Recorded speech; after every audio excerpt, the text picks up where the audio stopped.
Do you recognize this chevron quilt? It's the quilt I made during my cozy home vlog, and I'm excited to finally be gifting it. But first, I need to wrap it. I'm going to turn gift wrapping paper into a cute bag. I heard folding quilts along the bias is best, so I'm folding along the diagonals and tucking all the corners in.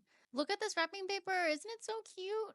Okay, the first step is to roughly measure the length of paper that we need by wrapping it loosely around the blanket. Keyword being loosely. You don't want this to be too tight, otherwise you're going to have a problem getting the present in. A small piece of tape will help you keep your place while you slide the present out because you want a flat surface to work on while you make the final creases on the side. And then once you make the second crease on the other side, it's so much easier because you don't have to fight with the paper curling anymore.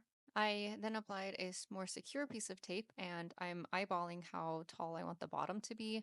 I'm eyeballing so much of this. So fold it, split it open, do this triangle type of fold on both sides, and then you're going to fold the bottom pieces and the top pieces down so they meet in the middle and they overlap so that you have your bottom.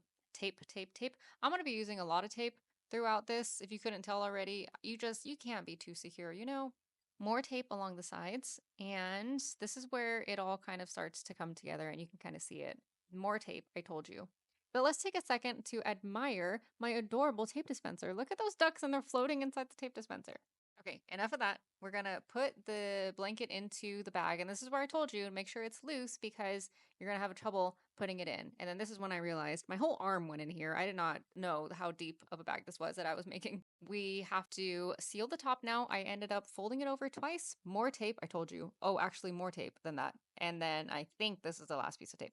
Okay, so then looking at my choices for ribbon, yellow, orange, or white, what would you do?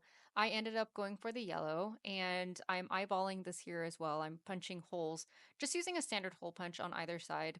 Totally eyeballed it, did not measure. Who knows if it's straight and even. I thread the ribbon through. It's easier to turn it around and it totally matters which way you tie your bow. Otherwise you end up with a sideways bow. Just keep an eye out for that. Huge congrats to the new parents and I hope you like your new blanket, baby. Wait, I just realized I didn't include a card or any other identifying information saying that it was from me. Okay, so what are the odds that they're just going to remember it's from me? Pretty high, right? Right? Right?